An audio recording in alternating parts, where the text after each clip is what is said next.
और अब चलिए बुलेटिन की शुरुआत करते हैं इस वक्त की बड़ी खबर के साथ रायपुर से आ रहे, जहां पे चाय बेचने वाले ने लोगों से करोड़ों की ठगी की। शेयर ट्रेडिंग के नाम पर 400 लोगों से 100 करोड़ की ठगी की है।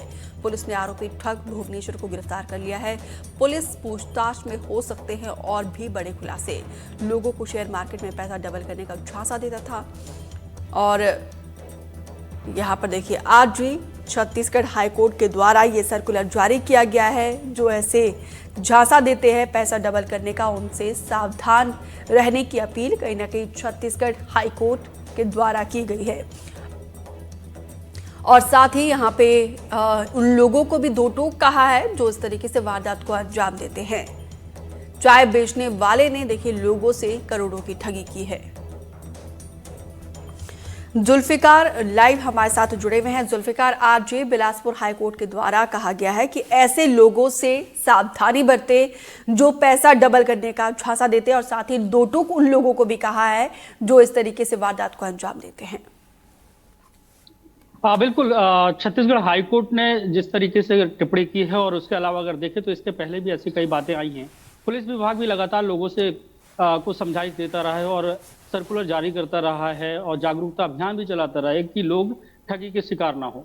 लेकिन सबसे बड़ी बात यह है कि पढ़े लिखे लोग भी ठगी के शिकार हो रहे हैं। उसकी वजह यह है कि एक तो लोगों को पैसा बहुत जल्दी कमाना है और उन्हें इंतजार नहीं करना है। अगर किसी ने कहा साल भर में, 1.5 साल में उनका पैसा डबल कर दिया जाएगा, तो उनको भी लगता है कि उनका पैसा डबल हो जाएगा। और सामने वाला जो व्यक्ति है जो ठग करना है, वो पूरी तैयारी के साथ रहता है। वो पहले इस बात को दिखाता है कि किस तरीके से उसके पैसों में वृद्धि हो रही है, लगातार वो प्रॉफिट कमा रहा है। इस मामले में अगर देखें मंदिर हसौद का मामला, कि एक व्यक्ति पहले चाय बेचने का काम करता है और वहां पे जब लोग आते हैं तो उनसे बातचीत करता है, शेयर ट्रेडिंग की बात करता है और उनको अपने जाल में फंसाता है और बताता है कि बीते इतने दिनों में उसने इतने पैसे इन्वेस्ट किए और उसको डबल हो गए उस झांसे पे। और ये भी बोलता है कि उसने जमीन खरीद ली, मकान बना लिया। इस तरीके से झांसे में लोग आते जाते हैं और टाइम फ्रेम बताता है कि 6 महीने या साल भर में इतना हुआ, तो लोग इस झांसे में आ जाते हैं कि साल भर बाद उसके पैसे डबल हो जाएंगे। तो अब मंदिर हसौद में एक शिकायत दर्ज होती है और उस शिकायत में कहा जाता है कि अलग अलग खातों में उन्हें 7 लाख रुपए भुवनेश्वर को दिए। और ये रैकेट अगर देखा जाए तो कहीं ना कहीं साल 2 साल से चलता रहता है। और टाइम फ्रेम जो दिया जाता है, हालांकि पुलिस अब जांच कर रही है कि 2 से 2.5 साल में उसके पैसों को डबल कर दिया जाएगा, तो लोग एक बार इन्वेस्ट करके कुछ दिन के लिए इंतजार करते हैं। जब उनको पैसे वापस की बारी आती है तो वो पता करते हैं, और जब पता करते हैं और पुलिस को सूचना देते हैं और पुलिस इन्वेस्टिगेशन करती है, तो उस पूरी इन्वेस्टिगेशन में पता चलता है कि एक व्यक्ति नहीं है, ऐसे कई व्यक्ति हैं जिनसे इस तरीके से पैसे की उगाही की जाती है, ठगी की जाती है। और यही मामला यहाँ पे मंदिर हसौद में सामने आया, जहाँ पे भुवनेश्वर साहू नाम का शख्स जो चाय बेचने का काम करता है। हालांकि छत्तीसगढ़ को अगर लेकर देखें तो ये चाय बेचने वाले ने 100 करोड़ के ठग की बात सामने आ रही है। 400 लोगों को अपना ठग का शिकार बनाया। इसके पहले अगर देखें तो महादेव ऐप सट्टा, जो अंतर्राष्ट्रीय एक मामला बन गया, पूरे देश में उसकी सुर्खियों में है। तो वो एक जूस बेचने वाला व्यक्ति महादेव सट्टा ऑनलाइन ऐप संचालित करता है और अरबों रुपए की संपत्ति बनाता है, 200-250 करोड़ रुपए की अपनी शादी करता है और पूरे सुर्खियों में रहता है। तो इस तरीके से देखें तो लोग ठगी का शिकार बनाने को आसान रास्ता भी चुनते हैं। और लोगों को जो जागरूक होने की बात करते हैं, पढ़े लिखे वो लोग हैं, इंजीनियर लोग हैं, अब शेयर मार्केटिंग की बात कर देते हैं तो उन्हें उम्मीद भरोसा जाग जाता है।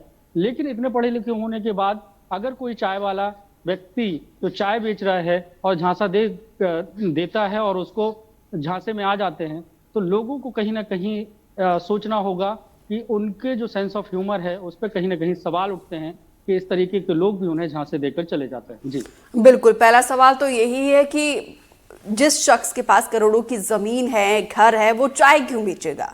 और यहीं से लोगों को अंदाजा लगाना चाहिए। तो कुल मिलाकर लोग देखिए यहाँ पे शॉर्टकट के चक्कर में अपनी जो जमा पूंजी है उसको गंवा रहे हैं।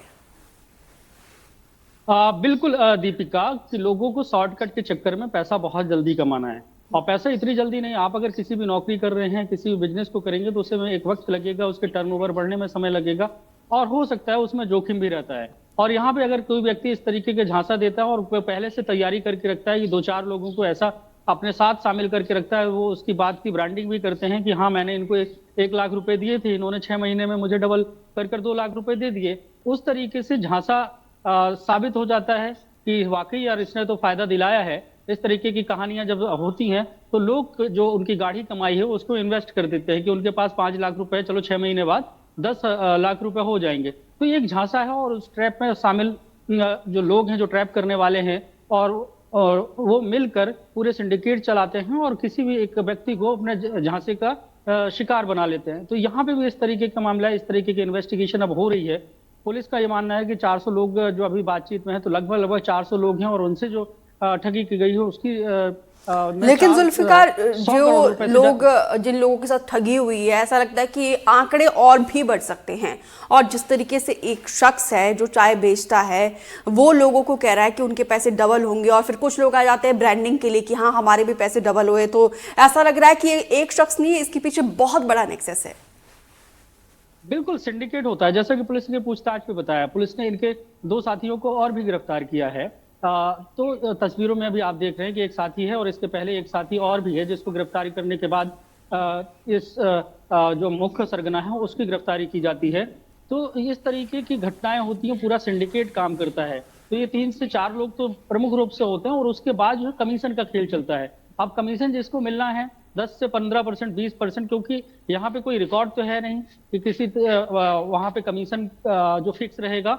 तो जैसा व्यक्ति देखते हैं उस हिसाब से उसको बोलते हैं कि ठीक है आपने इतना इन्वेस्ट कराएंगे, आपको हम 10% देंगे, 15%। तो यहाँ पे इस बात को भी इसने स्वीकारा है।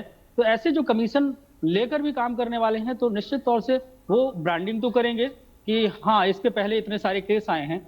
और जो टाइम फ्रेम है, अब देखने वाली बात यह है कि कितने दिनों से ये गोरख धंधा चल रहा था, क्योंकि इस तरीके के जितने भी झांसा देने वाले हैं, ठगी वाले हैं, उनका जो रैकेट होता है वो 1 से 2 साल तक चलने की संभावना होती है। इसकी वजह ये होती है कि शुरुआत के दौर के लोगों के पैसे डबल कर दिए जाते हैं और उसके बाद लोगों के एक टाइम फ्रेम के लिए पैसा जमा करा लिया जाता है कि आपको 1 साल बाद या 1.5 साल बाद डबल मिलेगा या 2 साल बाद डबल पैसे मिलेंगे। तो उस लिहाज से लोग लगातार इन्वेस्ट करते जाते हैं और फिर जब उनके देने की बारी आती है और बड़ी रकम देनी होती है, वो तो पूरे के पूरा जो नेक्सस है वो वहां से गायब हो जाता है। इधर पर अगर देखें तो जिस भुवनेश्वर साहू है उसका एक सिंडिकेट, उसके सातिरपन इस बात से भी देखें कि जब पुलिस इन्वेस्टिगेशन कर रही है, शिकायत आई तो उसने आरंग थाने में अपनी गुमशुदगी की रिपोर्ट अपने परिजनों के माध्यम से दर्ज करा रखी थी कि मतलब पहले से ही अगर पुलिस अगर ढूंढेगी या उस पर कोई शिकायत होगी तो वो FIR कहीं ना कहीं काम आएगी और वो गायब रहेगा। तो पुलिस हो सकता है कि वो गायब है,